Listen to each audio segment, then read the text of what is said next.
Hello, this is Dilmar on Daily Dose of Dawn. Google Podcasts, Spotify, Spreaker, or iHeartRadio. Wherever you may be, however you may be listening. Wow, that was however you may be listening. Alright, we got some good stuff today. Do I have anything big planned for today? Not really. I'll talk about the Falcons and Justin Fields. I will talk about Aaron Rodgers a bit. The Browns over-under bet. The Lakers being 6-1 last time.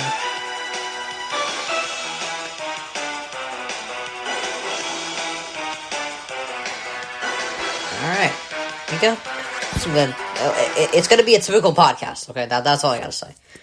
Alright, so the Falcons will be attending Justin Fields' second pro day. Now, the Panthers and Jets did this. They had a few people go to attend the pro day. Joe Douglas, he talked to the Panthers GM and all that. They got the trade done. It's a place to talk about what they think of the quarterback and how they can work a trade there. That's what I think is happening with the Falcons here. They want you to think they are drafting a QB for trade value. Alright? They are going to Justin Fields' pro day. There's going to be a couple teams there. Jets are probably going to be there. Niners are probably going to give them another look, I think the Jags are set. I don't think they need to really look at anyone else. Alright, so, really, I just think that's... I think they are, without a doubt... I think they can really get this trade done if they play their cards right. They should get a great trade done here. They're also going to get more picks out of this trade. That's the genius of it here.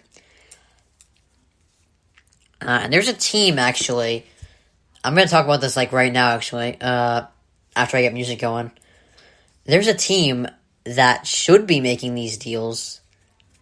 That aren't. They should be trading down to get more picks. Because there's no one they can really miss out on that much. The Jags don't want to trade the number 1 pick. And the Jets are probably just going to stick with the 2, even though they were going to trade. Niners, they traded up for their pick. They're not going to go back.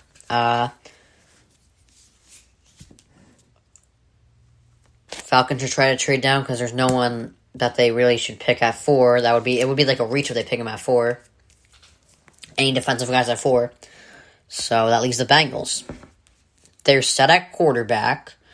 They could take Rashawn Slater. I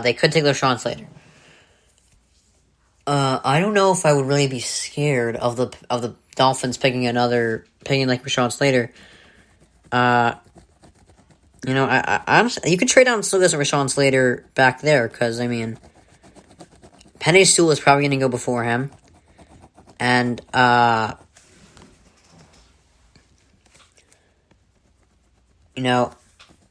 Elijah Vera-Tucker, it depends on what your team needs. Do they need Rashawn Slater? Penei Sewell is more of a, left tackle. He's a pure left tackle. So if you don't need a left tackle, you don't need Penei Sewell. So I think the Falcons are going to trade this pick. It sounds like they're asking for too much, though. I think that's the problem right now with why the deal is not being made. But I'm sure they'll make it work.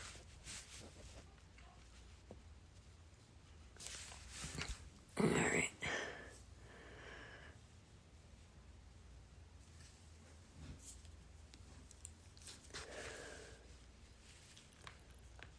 Sorry, I just waiting for the video to load for a second.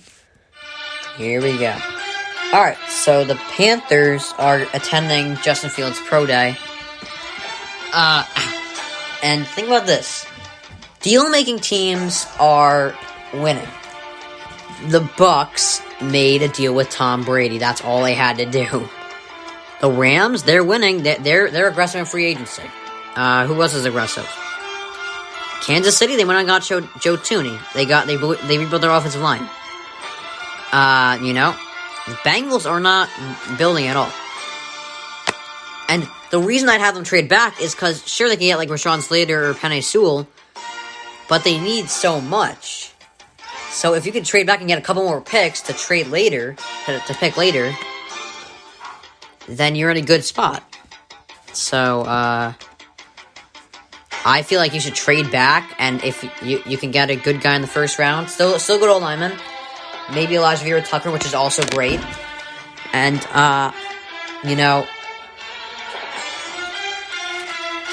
that could go a long way, because then you get more picks, more value later. It would be perfect for you, almost, I feel like.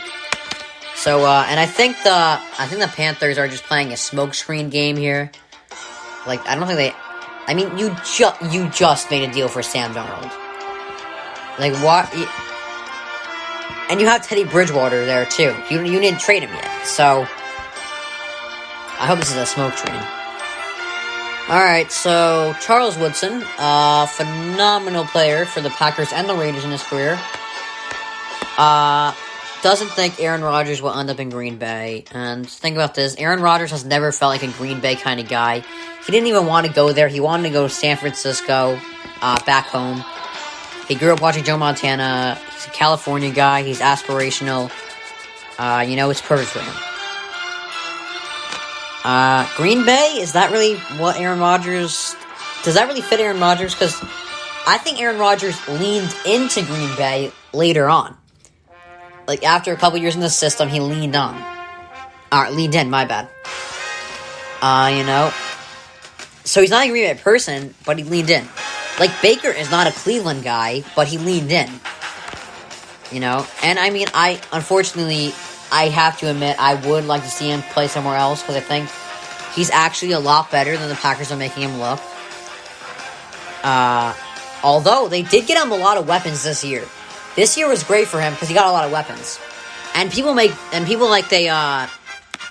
trash people who have a lot of help, but you need teammates to win. It's a team game.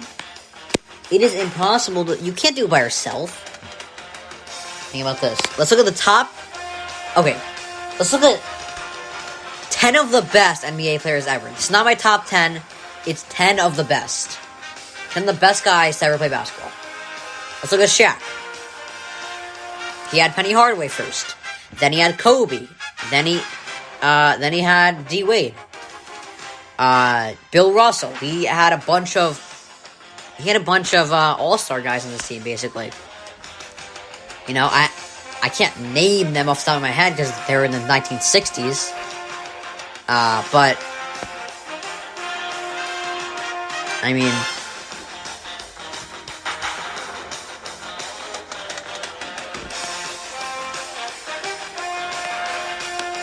you need help to win. I mean, Tim Duncan, Manu Ginobili, Tony Parker. Tony Parker won a Finals MVP once. Something else. Who else? Larry Bird, Mikhail Parrish, Kobe, Shaq, and Pau Gasol. LeBron, he had D. Wade and Bosh. Then he had Kyrie and Kevin Love. Then he had AD. And even Michael Jordan, the perfect NBA player who couldn't have done nothing wrong. Sorry, I got a little recency bias going on here, but seriously, even Michael Jordan needed help. He had Scottie Pippen. He had Dennis Rodman. So, I mean, you need help to win. Even Tom Brady. He's had... In 19 of Tom Brady's 21 years, he had a top 10 defense. Can't do it by yourself. So, don't target people who get help.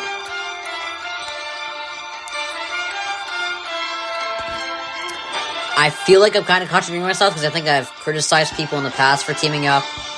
I mean, this is my current opinion. I'm going to stick to it.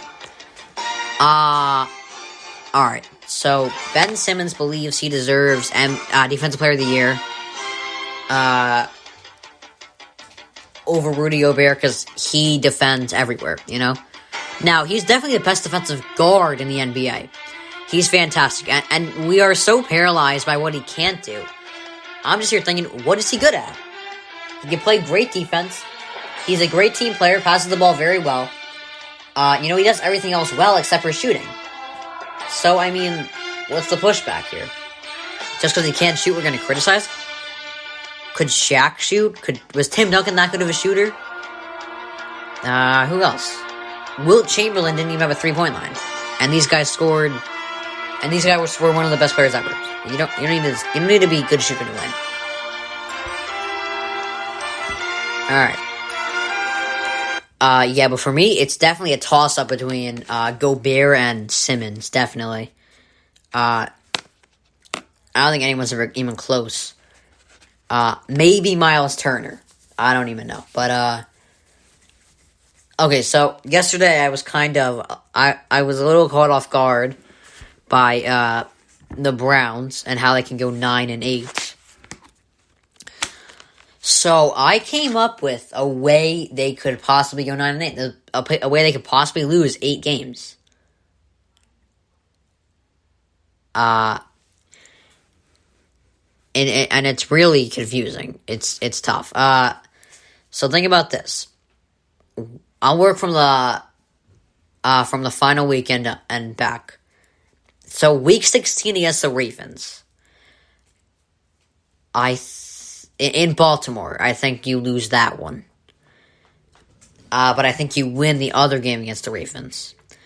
Week 15 against the Pats. To Belichick, it's a 2-part season.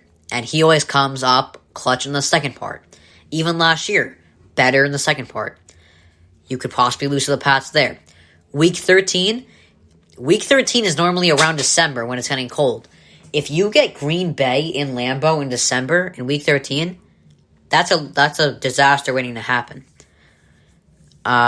Week 10 against the Chargers. It always takes a coach to learn the system. Like Kevin Stefanski last year, learned the system a little later. So I think it's possibly lose to the Chargers here. And the Chargers ended their year last year 4-0. So they could be onto something here.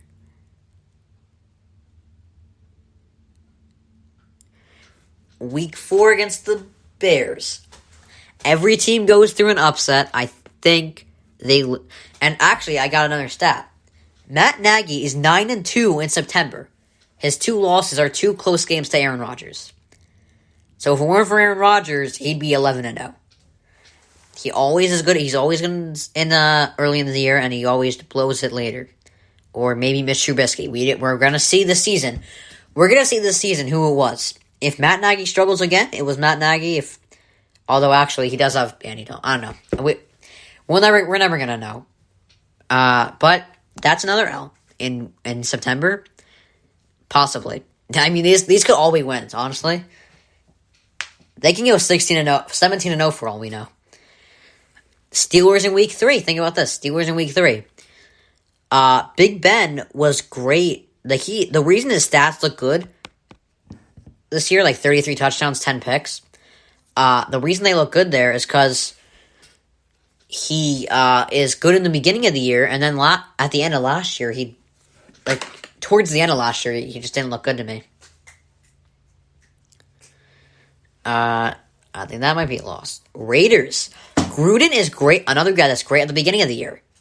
Think about last year. They beat the Saints and they beat the Chiefs. Those two, the Chiefs are the Super Bowl, and the Raiders, the Saints, they made the divisional round. So those are 2 great teams that they beat in the beginning of the year. And then early in the year, the Raiders are a good team. And think about this. They didn't blow it until late. They had a terrible stretch in, I think it was December, the worst time to have it.